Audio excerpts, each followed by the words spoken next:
2024 लोकसभा के चुनाव, उसकी चर्चा जोरों शोरों से देश भर में शुरू हो गई है। महाराष्ट्र की अगर बात करें तो 48 सीट है और उनमें से पुणे लोकसभा निर्वाचन क्षेत्र पर भाजपा कांग्रेस का ध्यान ज़्यादा है।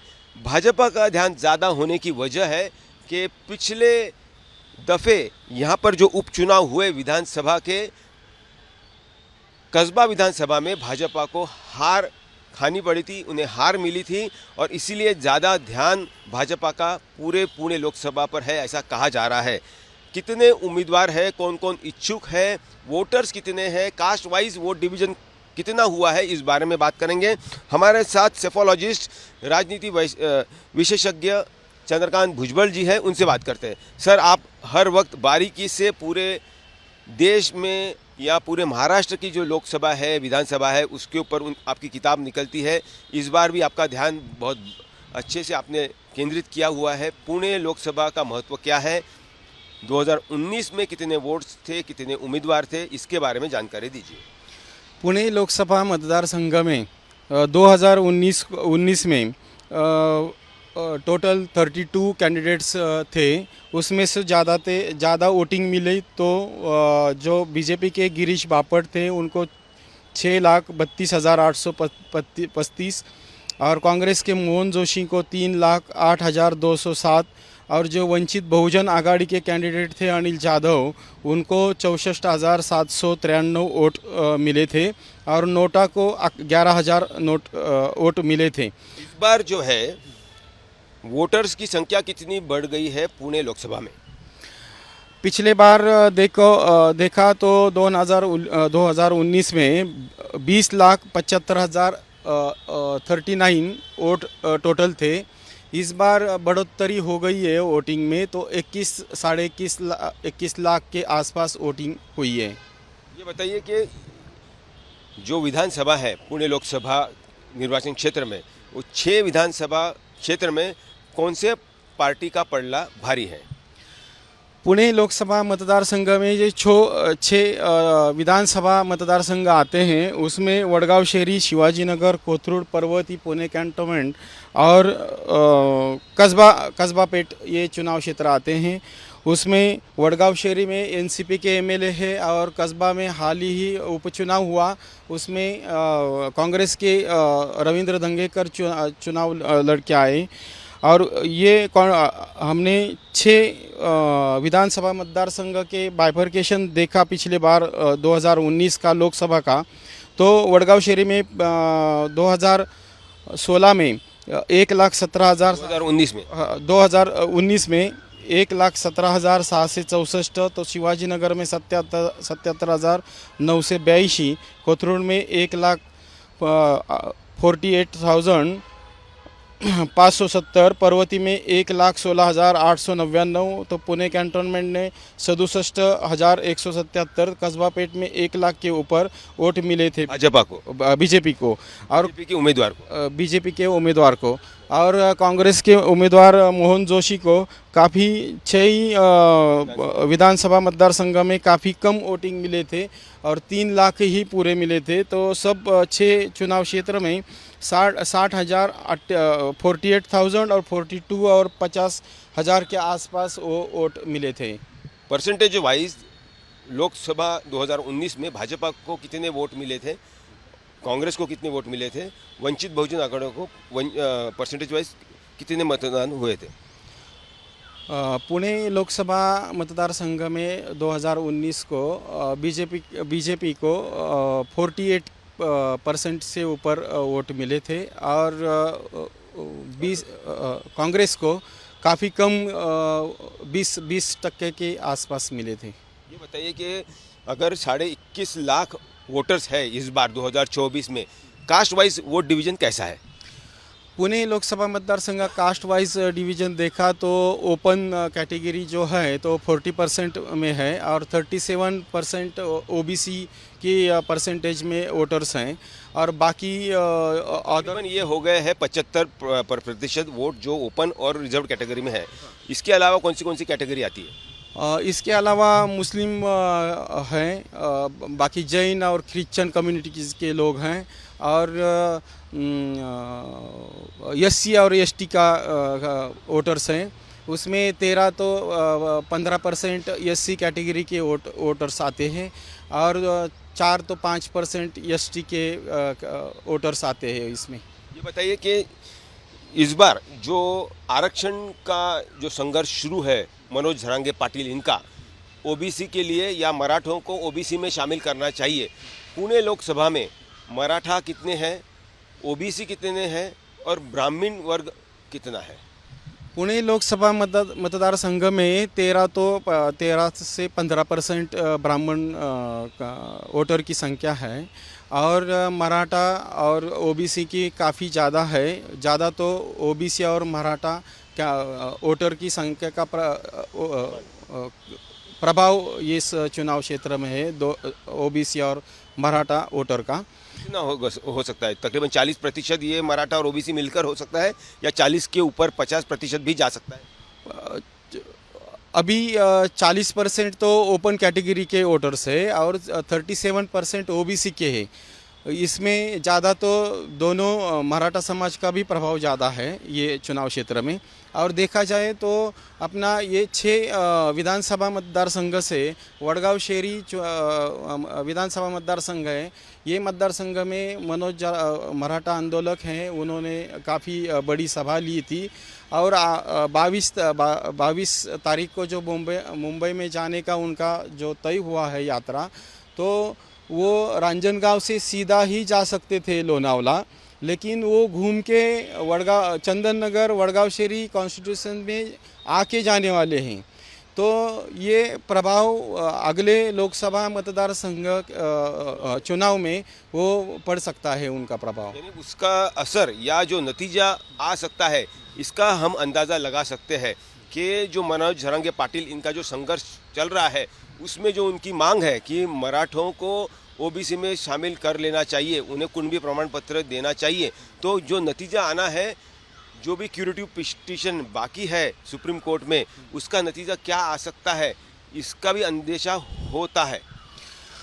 नहीं, ये लोकसभा इलेक्शन के चुनाव की रणनीति में जो एनसीपी के कुछ 2 गठ हुआ है, तो अभी वडगांव शहरी में जो एमएलए हैं वो अजित पवार गठ में जा रहे हैं। तो अपोजिट जो शरद पवार गठ के कुछ लोग हैं, तो काफ़ी उन्होंने झरांगे पाटिल को हेल्प करके सभा ली है कि उनको आगे जाके विधानसभा चुनाव में या लोकसभा में उनके तरफ से मराठा वोट मिले और बीजेपी के अगेंस्ट वोटिंग होने की उनकी रणनीति है। इसलिए वो झरांगे आंदोलक जो मनोज झरांगे हैं, उनकी मुंबई जाने के जो रैली है वो इस तरफ से जा रही है। ये बताइए कि यानी मनोज झरांगे पाटिल की जीत, उनको सफलता मिलना, ये भाजपा के लिए सही साबित हो सकता है या उन्हें अगर जो वो चाह रहे हैं वो अगर नहीं मिलता है तो शरद पवार और अन्य जो उन्हें मदद कर रहे हैं, ऐसा कहा जा रहा है, उन्हें इसका फ़ायदा हो सकता है? मराठा आंदोलक मनोज झरांगे ने जो मांग की है वो पूरी नहीं की तो उसका असर सीधा बीजेपी के अगेंस्ट जाएगा और जो महाविकास आघाड़ी के इंडिया जो गठ के घटक पक्ष है उनको फ़ायदा हो जाएगा, ऐसा तो अभी लगता है। और उनको अगर सफलता मिली तो भाजपा को फ़ायदा होगा? नहीं, उनको सफलता मिलेगी तो भाजपा में ज़रूर फ़ायदा मिलेगा, लेकिन जो उनके डिमांड है वो तो मान्य करने वाले नहीं लगते, जो कि जुडिशल डिस्प्यूट में ही रहेंगे वो। ये बताइए कि इस बार लोकसभा 2024 में पुणे निर्वाचन क्षेत्र से भाजपा की ओर से कौन कौन इंटरेस्टेड है, कौन कौन ताकतवर या स्ट्रॉन्ग साबित हो सकता है जो कि सभी समुदायों को पसंद आए?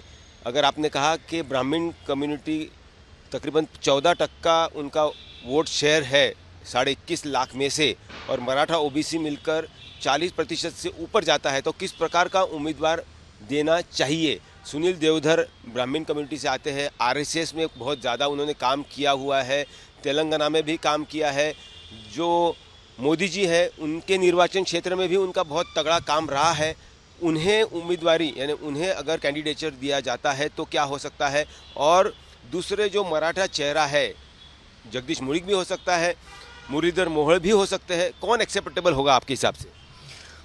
पुणे लोकसभा मतदारसंघ में बीजेपी का जो ओवरऑल देखा छः ही विधानसभा मतदारसंघ में कस्बा छोड़ के अभी बाईपोल छोड़ के तो बीजेपी को अनुकूल है और काफ़ी इच्छुक हैं उम्मीदवार। तो उसमें देखा जाए तो ब्राह्मण सुनील देवधर जी हैं, मुरली मोहोळ हैं मराठा कम्युनिटी से, जगदीश मुळीक हैं, प्रकाश जावड़ेकर जी हैं और संजय काकड़े और काफ़ी नाम भी हैं इच्छुक उम्मीदवारों में। तो उसमें देखा जाए तो बीजेपी कौन से भी कैंडिडेट उम्मीदवार को चुन लेती है तो सिर्फ आगे कांग्रेस का कैंडिडेट इतना तुल्य स्ट्रांग नहीं है, और स्ट्रांग नहीं होने के वजह से बीजेपी को अनुकूलता है ये अगले चुनाव में। तो आपको क्या लगता है कि कौन हो सकता है इन 5 में से, भाजपा का कौन चेहरा आपके मुताबिक सही साबित होगा, और फिर कांग्रेस को या इंडिया अलायंस को क्या रास्ता है? बीजेपी को देखा जाए तो मुरली मोहोळ जैसा आदमी रहेगा तो अच्छा रहेगा और ज़्यादा वोटों से वो चुन के आएंगे। इंडिया अलायंस के पास क्या विकल्प हो सकता है? 2019 में शरद पवार जी ने एक कैंडिडेट जो इच्छुक था यानी कि प्रवीण दादा गायकवाड़, उन्हें देने की भी इच्छा थी, उनकी भी चर्चा जोरों शोरों से थी, लेकिन मोहन जोशी का पलड़ा उस समय भारी साबित हुआ। इस बार क्या हो सकता है? फिर एक बार प्रवीण दादा गायकवाड़ की एंट्री हो सकती है क्या इंडिया अलायंस की तरफ से? इंडिया अलायंस के कैंडिडेट तो देखा जाए तो कांग्रेस ने दावा किया है। तो कांग्रेस में अभी पुणे शहर कांग्रेस के प्रेसिडेंट है अरविंद शिंदे, और पिछले बार जिन्होंने 2 बार इलेक्शन लड़ी है वो मोहन जोशी भी इच्छुक है, और काफ़ी लोगों ने इच्छा जताई है। लेकिन आगे के तुल्यबल जो बीजेपी के कैंडिडेट हैं और जो मतदार संघ में वोटर की जो मतगण वोटिंग का लोगों का जो रिस्पांस है वो बीजेपी की तरफ ज़्यादा है, और एनडीए आघाड़ी में जो कैंडिडेट है इतना प्रभावशील नहीं है जो अभी इच्छुक उम्मीदवार से हैं। और रही बात की वो प्रवीण गायकवाड़ जी की, तो अभी तो उनका कोई ऐसा चुनाव के तैयारी में नहीं है वो। और दूसरा कि ऐसा भी सुनने में आता है, चर्चा है एनसीपी की तरफ से कि राज्यसभा सदस्य जो एडवोकेट वंदना चौहान हैं तो उनको कैंडिडेट इंडिया का घोषित करने का कुछ उनके एनसीपी के लीडर की मांग है और कार्यकर्ताओं की मांग है। वो कांग्रेस की तरफ से लड़ सकती है? हाँ, कांग्रेस के चिन्ह पर, कांग्रेस के चिन्ह पर भी लड़ सकते हैं, ऐसी भी आशंका बता रही है। यानी एक एजुकेटेड चेहरा है, सबको एक्सेप्टेबल चेहरा है, और जो दिल्ली में जिन्होंने एनसीपी को रिप्रेजेंट किया है ऐसा चेहरा है। पुणे शहर की वो महापौर भी रह चुकी है, बहुत पढ़ी लिखी भी है, तो वो भी चेहरा एक्सेप्टेबल हो सकता है और वो अच्छी टक्कर भाजपा को दे सकती है।